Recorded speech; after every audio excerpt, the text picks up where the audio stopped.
Mara wiped her sweaty forehead as she stepped out of the crowded clinic. The shift had been brutal, and the pay barely enough to cover her rent. As a junior nurse from a modest background, she was used to surviving on scraps. Just as she was about to head home, her phone buzzed, a call from an agency she had registered with months ago but had long forgotten. The voice on the other end was crisp and urgent. They needed a nurse immediately. Private job. High pay. She hesitated, suspicious of anything that sounded too good. But the mention of the payment made her ears perk. "You'll be taking care of a coma patient," the voice added. "A billionaire. Can you start tomorrow?" When Mara arrived at the mansion the next morning, her mouth dropped open. The gates were taller than anything she'd seen, and the inside was a world away from her one-room flat.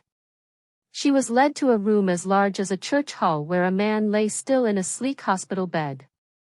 His face was handsome, albeit pale. Machines beeped softly around him. "He's been in a coma for 3 months," the doctor briefed her. "Your job is simple, bathing him, turning him, and ensuring hygiene. You'll stay on site."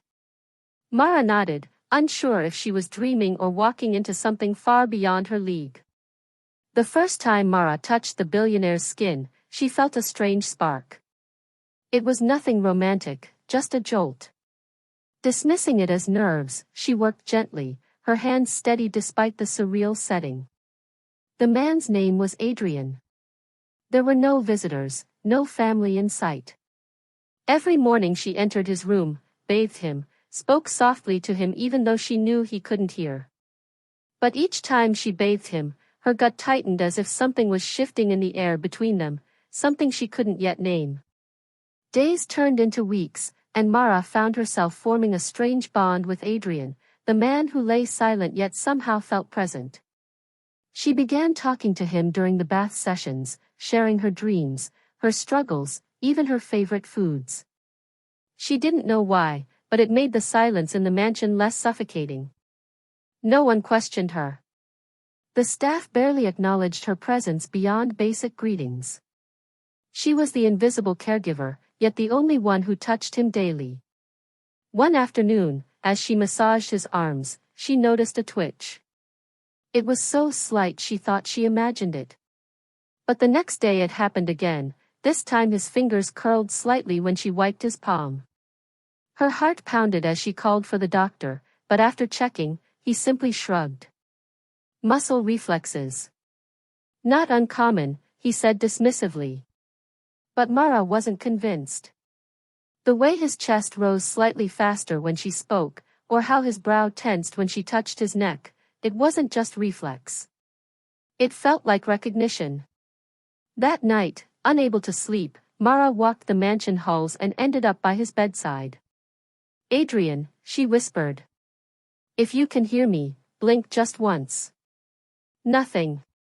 She felt silly and turned to leave, when a soft breath escaped his lips, followed by the slightest twitch of his eyelid.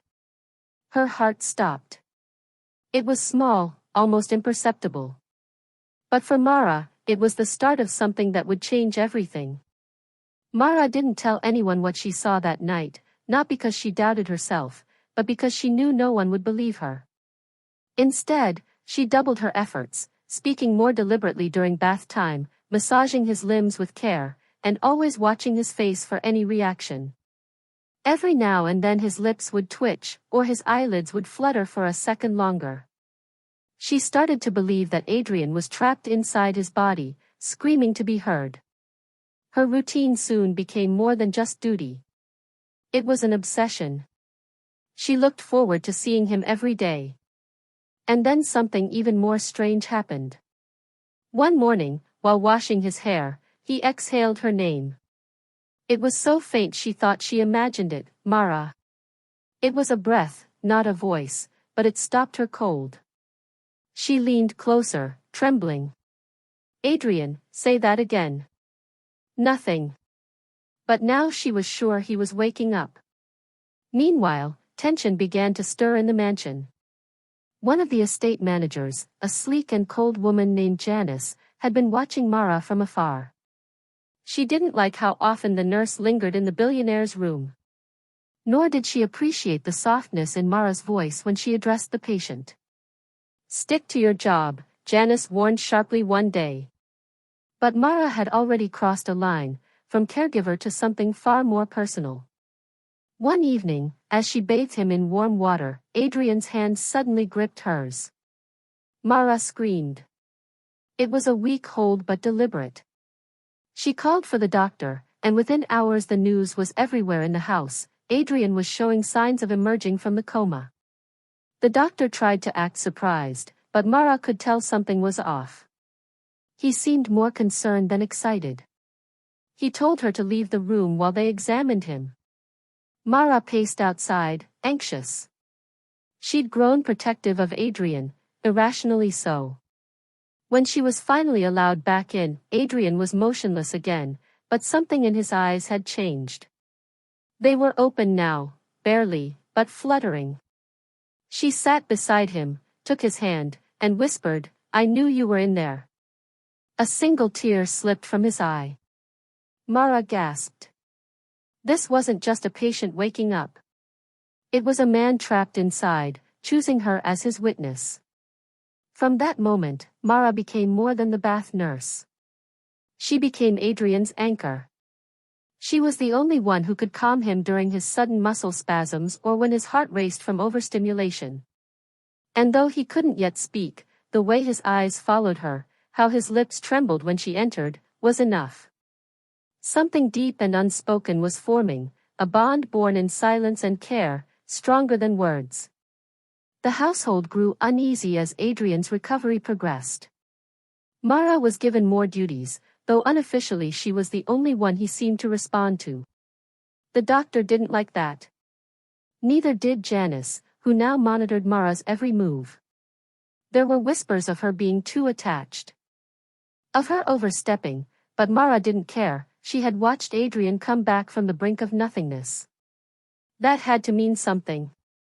One night, as she sat reading aloud to him, Adrian blinked twice then slowly moved his lips.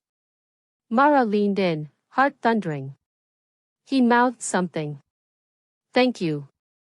Tears filled her eyes. It was the first full gesture of recognition. From that day, their routine changed. She no longer just bathed him. She became his voice, his eyes, his comfort.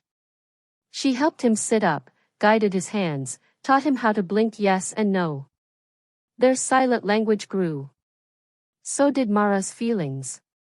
She didn't know when admiration turned to affection or why her heart ached when she wasn't with him. But it did.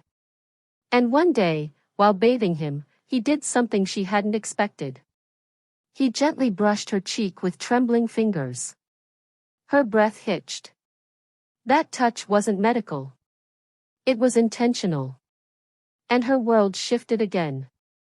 Adrienne's recovery became the center of the mansion's life, though no one outside knew of it yet.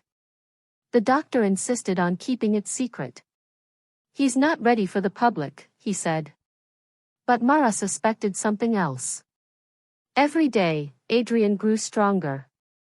He could now sit up with support and whisper fragmented sentences. Mara kept a journal of his progress, documenting every detail like sacred scripture. But trouble was brewing. Janice confronted Mara one afternoon. "What are you to him? A nurse or a lover?" she sneered. Mara flushed, caught off guard. "I'm doing my job," she replied stiffly. But her racing heart betrayed her. Janice warned her to keep her distance, but Mara stood her ground. "He trusts me," she said. "I won't leave him." That night, Adrian whispered, "Don't go." She promised she wouldn't. The next morning, Mara found his room in chaos. The doctor was arguing with Janice. Adrian had tried to get out of bed on his own and collapsed. Mara rushed to his side and the moment he saw her, he calmed. "It's me," she whispered. "You're okay." He gripped her hand again, stronger this time. And with a weak smile, he whispered, "You saved me." Mara knew then, whatever this was between them, it wasn't one-sided anymore. With Adrian now able to whisper and move his limbs, the atmosphere in the mansion began to shift. Everyone was on edge, especially Janice, who appeared to have lost control of whatever influence she once wielded. Mara noticed how she lingered outside the room during bath time, always watching with sharp eyes. Adrian, now more expressive, would often turn his head away from her and look only at Mara, which irritated Janice visibly. Mara and Adrian developed a code, a series of hand gestures and eye blinks, to communicate more efficiently. She discovered that he was beginning to remember things. His name, his childhood, even fragments of the day he collapsed. He whispered once, "Not accident, betrayal," and Mara's blood turned cold. She pressed him gently, but he closed his eyes, exhausted. She knew she had to tread carefully. Someone in the house might not want him to wake up. Despite the growing danger, Mara couldn't stop herself from falling deeper. There was a softness in Adrienne's gaze that made her heart swell.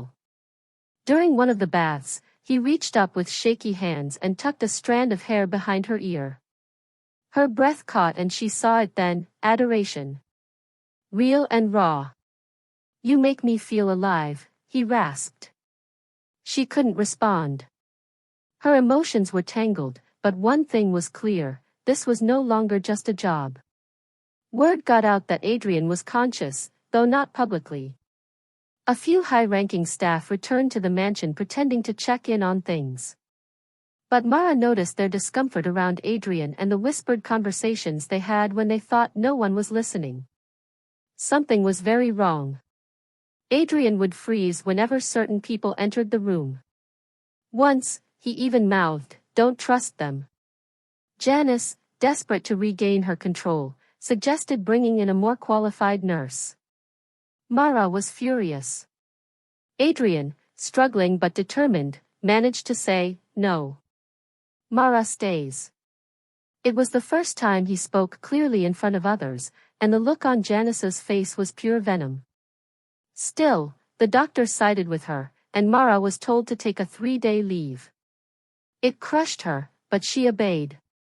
She didn't want to risk getting permanently barred.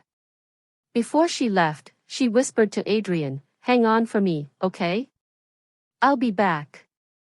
He squeezed her hand weakly, and for the first time, she saw tears in his eyes. That night, she couldn't sleep.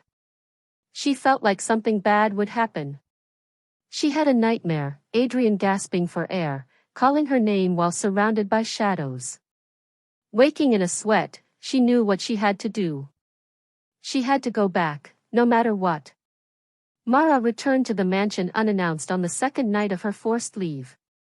She snuck in through the back with help from a kind kitchen maid who believed something wasn't right either. Creeping toward Adrienne's room, she heard raised voices. Peeking in, she saw Janice arguing with the doctor. "He's getting better too fast." "We weren't prepared for this," Janice hissed. "He can't be allowed to remember." Mara's heart pounded. So it was true, someone didn't want Adrian awake. She quietly slipped away and waited for them to leave. Then she entered his room. Adrienne's eyes flew open when he saw her. "Mara," he croaked, relief washing over his pale face. "They want to keep me quiet." Mara pressed a finger to his lips. "Not anymore," she whispered. "I'll protect you."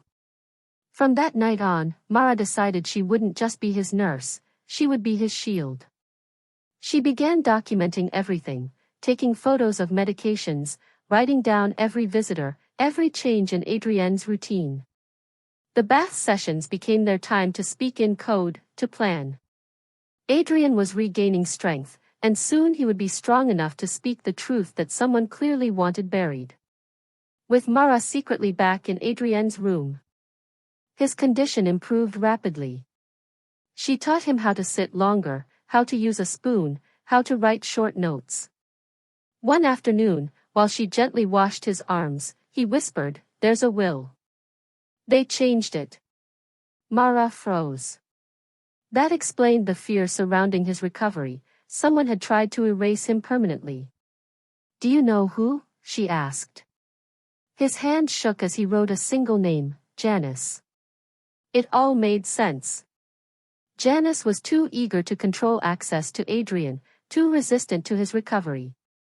Mara shared her suspicions with the kitchen maid, who helped her find Adrian's office, locked and unused. One night, while Janice was away, they found a way in. Rummaging through drawers, Mara found documents, an old will and a revised one dated weeks after Adrian's coma began. His signature looked forged. Back in his room, Adrian confirmed it with a weak nod. "They thought I'd never wake up," he said. "But you woke me." The gratitude in his eyes was unbearable.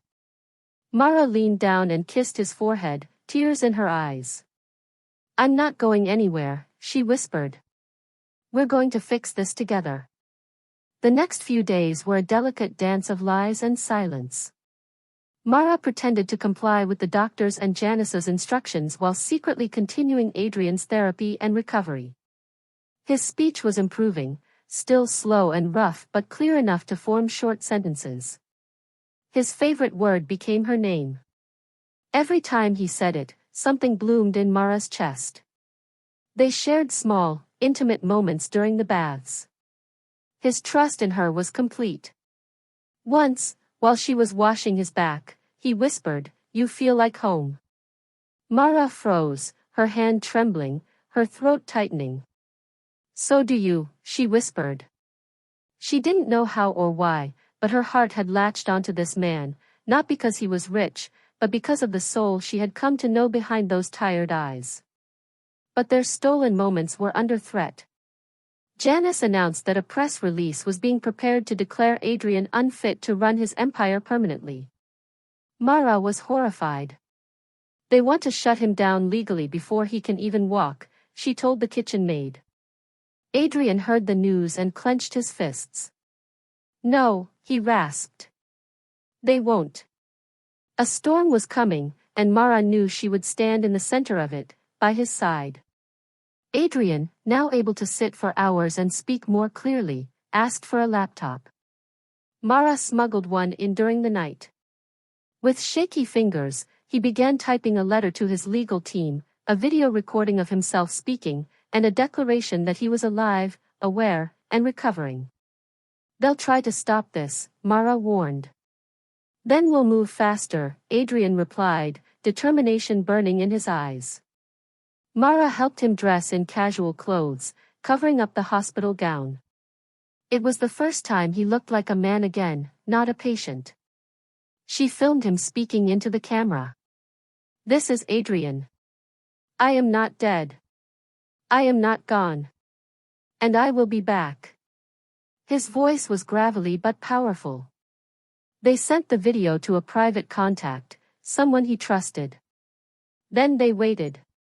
The fallout came fast. The next morning, Mara was summoned by Janice, who was fuming. "Who gave him access to a device?" she barked. "Who's interfering with the recovery protocols?"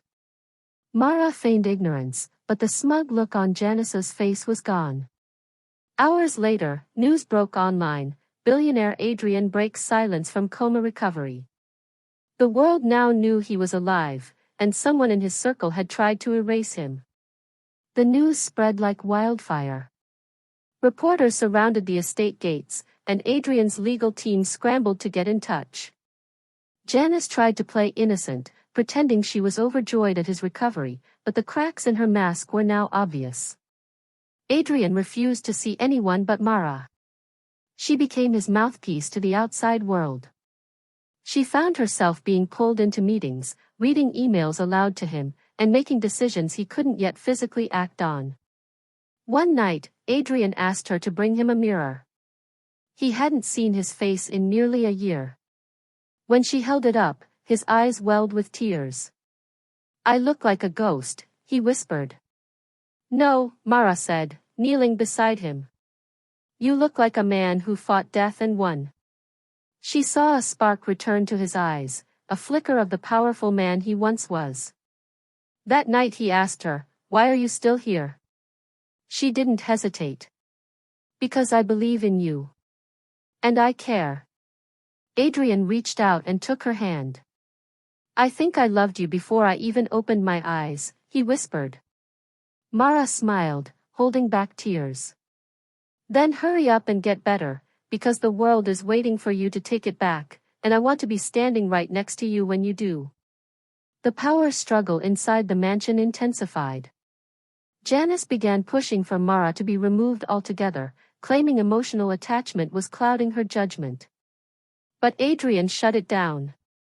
He spoke for himself during a meeting with the family lawyer, slow, deliberate, but clear. Mara stays. Anyone against that can leave. It was a powerful moment, one that turned the tide. Mara moved into a room closer to Adrian's suite. She was now on call for him day and night. She helped him with stretches, with his breathing exercises, and continued their private baths, which had become their sacred time. One morning, as she unbuttoned his shirt for the bath, he stopped her hand, held it, and kissed her wrist. When I'm strong enough to stand, I'm going to dance with you, he said softly. But peace didn't last. Mara found her room had been searched, papers moved, her personal journal opened on the desk. She confronted Janice, who denied everything with a sneer. Careful, Mara. You're getting too comfortable for someone who was just hired to bathe him. But Mara didn't back down. And you're getting too desperate for someone who claimed to love him. The war between them was no longer silent. Adrian's first steps were unsteady but monumental. With Mara at his side, he took his first walk down the hallway. Staff stood stunned, some clapping, others whispering. Mara supported him, her arm firmly around his waist. When he sat back down, breathless but smiling, he said, "Feels like I just climbed a mountain." Mara beamed. And the view is only going to get better. That night, Adrian had a dream. He told Mara the next morning. You were there. We were dancing, and the room was filled with candles. You kept laughing and I didn't want to wake up. Mara gently brushed his hair, her cheeks warm. Then don't stop fighting. That dream can be real. He leaned forward, kissed her hand, and whispered, with you beside me, everything feels possible. But danger was still lurking. Janice's lawyer showed up with new documents, an updated medical evaluation declaring Adrian mentally unfit to make decisions. Mara was livid. They're trying to steal everything before you can walk into your own boardroom. Adrian tightened his grip on her hand. Then we beat them at their own game. Mara helped Adrian prepare for the biggest challenge yet, appearing on a video call with the company's board. She groomed him, dressed him in a navy blue shirt, and brushed his hair until he looked like the leader the world remembered. When the call began, the board members were stunned to see him. He spoke slowly, but with purpose. I'm alive. I'm aware. And I am ready to return. Janice watched from the doorway, her expression souring with every word he uttered. The board, initially skeptical, began to rally behind him. We thought you were gone, one of them said. Adrian nodded. So did I. But someone kept me alive. Someone believed in me when everyone else walked away. He looked straight at Mara. She's the reason I'm still here. That night, Mara and Adrian sat together by the window. The stars were bright, the air warm. You saved me, he said again. No, Mara replied, her voice soft. You just needed someone to remind you who you were. And now everyone else remembers too. Adrian leaned in, cupped her cheek, and kissed her. It was slow, gentle, and full of promises. The kiss changed everything. It deepened their connection, transforming the bond forged by hardship into something intimate, unbreakable. Mara found herself smiling for no reason, humming while preparing Adrian's meals or laying out his clothes. Adrian, too, had a lightness in him now. He laughed more, teased her, and once even splashed water at her during a bath. "You're too serious, nurse," he grinned. "You need fun." But their growing love also painted a bigger target on her back. Janice began sowing doubts, telling people Mara was manipulating a vulnerable man. One morning, a journalist managed to sneak into the estate and tried to question her. "Is it true you seduced a billionaire in his weakest moment?" Mara was mortified. Adrian was furious, and ordered security to tighten up. "They won't touch you," he told her. "Not as long as I'm breathing." Still, the damage was done. Mara knew their love would be scrutinized. "I don't want people to think I'm here for your money," she said one night. Adrian took her hands. "I was a billionaire before you touched me. But I didn't feel rich until you looked at me." Her eyes welled with tears. "Then let's win this together. Not just your company, your life." As Adrian regained his physical strength, he prepared to reclaim his position. Mara helped him rehearse speeches, practice walking unassisted, and even calmed the nervous tremor in his hands when he thought about facing the world again. "You're ready," she told him one morning. "You've already fought the hardest battle." Janice, however, wasn't ready to let go. She attempted to push through one last deal in his absence, leveraging her supposed authority as his power of attorney. But Adrian intercepted it. With Mara's help, he exposed the forgery. Her signature had been stamped on papers he never saw. It was the final straw. Adrian called his lawyers and officially removed her from any role in his affairs. Janice lost it. She screamed at Mara in front of the staff, calling her a gold digger and a homewrecker. Mara stood silently, tears in her eyes. But Adrian stepped in, putting his arm around her and declaring, "This woman saved my life. She's the only one I trust. If anyone has a problem with that, they can leave." That was the day Janice packed her bags and walked out for good. With Janice gone, a heavy fog lifted from the mansion. Adrian and Mara felt like they could breathe again. Adrian's strength returned at an incredible pace. He no longer needed assistance with walking or bathing. But still, he allowed Mara to stay close, not because he needed her hands but because he needed her presence. He wanted her around every step of the way, not as a nurse but as a woman he had grown to love. One morning, as the sun filtered into the room, Adrian knelt down in front of Mara. "You came into my life to bathe a broken man, and instead you washed away everything that was rotten around me. Will you stay, not as a nurse, but as my partner?" Mara's hands trembled as she touched his face. "Yes, I'll stay. I choose you. Not your wealth. You." They shared a kiss that felt like a new beginning. Not one defined by sickness or scandal, but a fresh start rooted in healing, honesty, and passion. The mansion transformed. Music returned to the halls. Laughter echoed. And Adrian, once a man trapped in silence, now stood tall with the woman who gave him his voice back. News of Adrian's recovery and Janice's removal hit the business world hard. Shareholders demanded a meeting. Adrian made a bold decision to walk into the boardroom himself. Mara helped him into a tailored suit, and when he stepped out of the car flanked by loyal staff, the flash of cameras erupted. But all Adrian saw was Mara smiling in the distance. He entered the room with quiet authority. The board fell silent.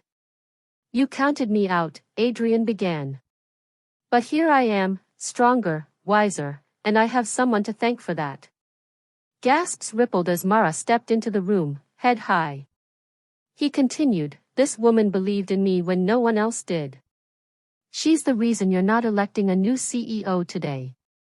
Though some were skeptical, most were in awe. Adrian addressed every concern, responded with precision, and proved he hadn't lost his edge. That day, he wasn't just reinstated as CEO. He was reintroduced to the world, a man reborn by love, strength, and a woman who had once just been hired to bathe him. With Adrian back in control, Mara transitioned from nurse to something much more significant. She became his personal advisor, then slowly began helping him modernize aspects of the company. Her ideas were fresh, and her perspective was unique. Staff initially questioned her involvement, but Adrian made it clear Mara had his full trust. At home, things were blissful. They dined together, cooked together, and even redecorated some of the mansion to reflect both their tastes. Mara had once lived in a tiny apartment with flickering lights and barely working plumbing. Now she slept in silk sheets, wrapped in Adrian's arms, but she never let it change her humility.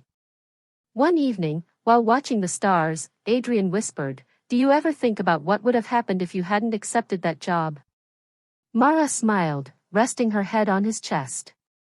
"I'd still be working overtime, probably with sore feet. But I wouldn't have met you, and that makes everything worth it." Adrian organized a private dinner on the mansion rooftop. Candlelight, soft music, and a table set for two under the stars. Mara arrived in a simple but elegant dress, her eyes widening in surprise. "What's all this?" she asked. Adrian stood, took her hands, and said, "It's not just a dinner. It's a thank you." As they dined, he spoke of his darkest moments, the helplessness, the silence, the betrayal. "And then there was you," he said. "Your touch didn't just clean me. It healed me." Mara blinked back tears. "You were the bravest man I ever cared for. And now you're the man I love." After dessert, Adrian pulled out a small velvet box. "Mara, you once bathed a man the world had forgotten. Now I ask you to walk with the man who will never forget you. Will you marry me?" Mara's hands flew to her mouth. "Yes, Adrian. 1,000,000 times yes." Their engagement sent shockwaves through the media. Some praised the love story, others questioned her motives. But Mara remained calm. She had already proven herself to the only person who mattered. Adrian shut down the negativity with one press release, "She saved my life. Now she's my life." Preparations began for a private wedding. Mara didn't want extravagance, just intimacy, sincerity, and meaning. They chose to marry in the garden behind the mansion, where Adrian had taken his first steps again. "It's where we began," she said. "Let's begin the rest of our lives here." The staff, once formal and distant, now adored her.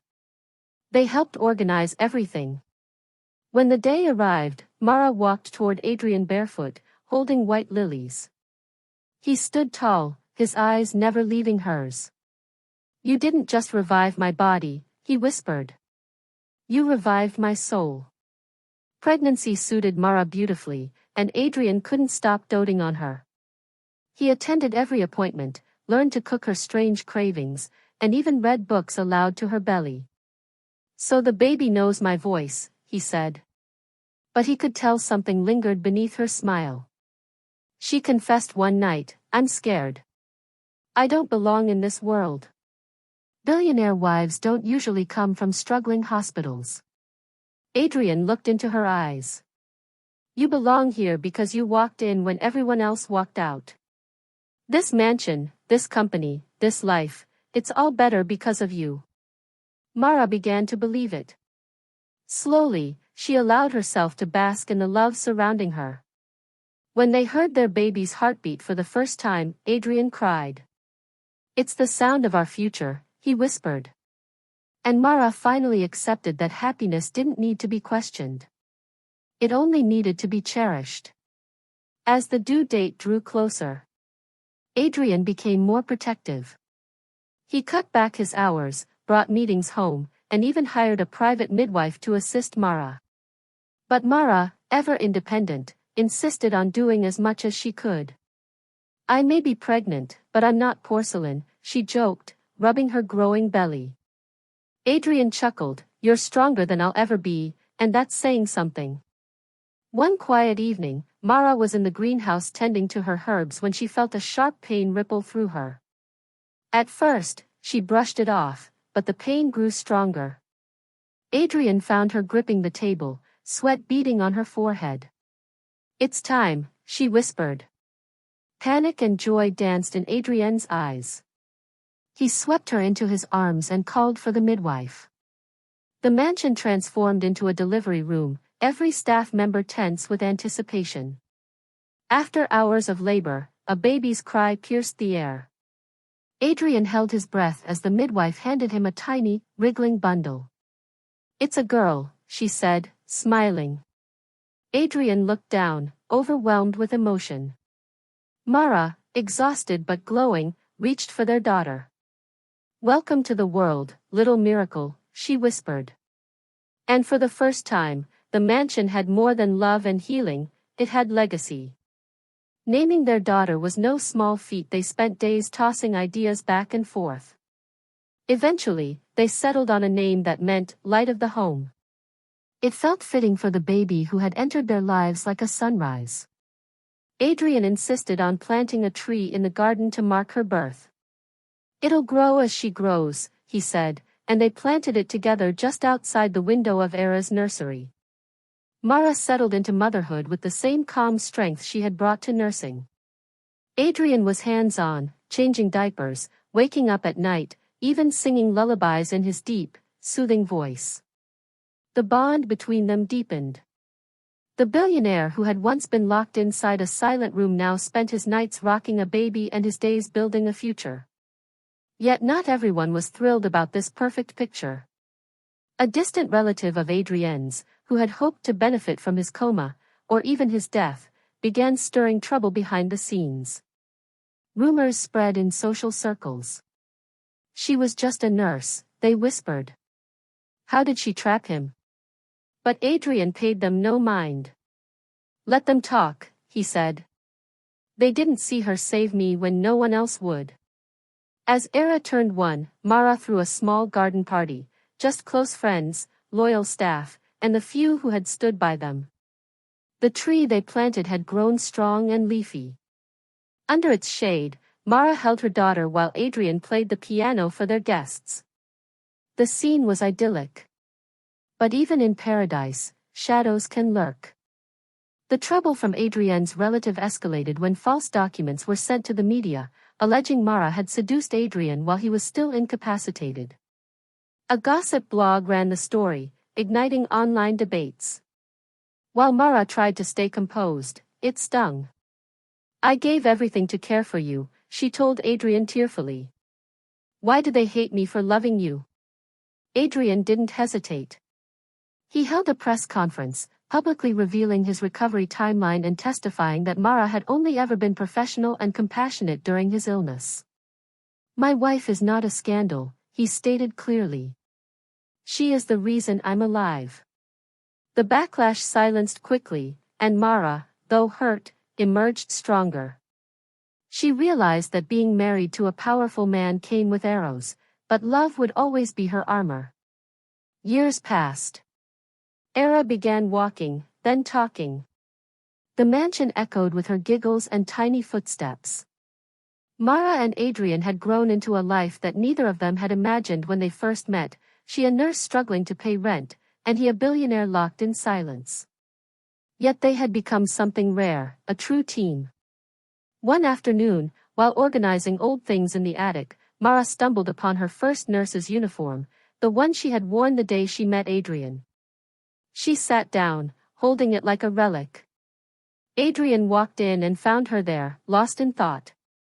"I almost didn't take the job," she admitted. "I was tired, broke. I thought I'd just go through the motions." Adrian sat beside her. "But you didn't. You walked into that room and changed everything." They decided to keep the uniform, framed in a quiet corner of the house, not as a symbol of struggle, but as a reminder of destiny. "This isn't a story of pity," Mara said. "It's a story of purpose." Adrian kissed her hand. "And of love.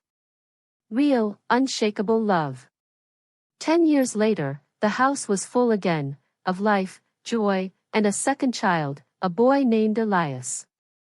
Era, now a curious and bright girl, often asked, "Mommy, how did you meet Daddy?"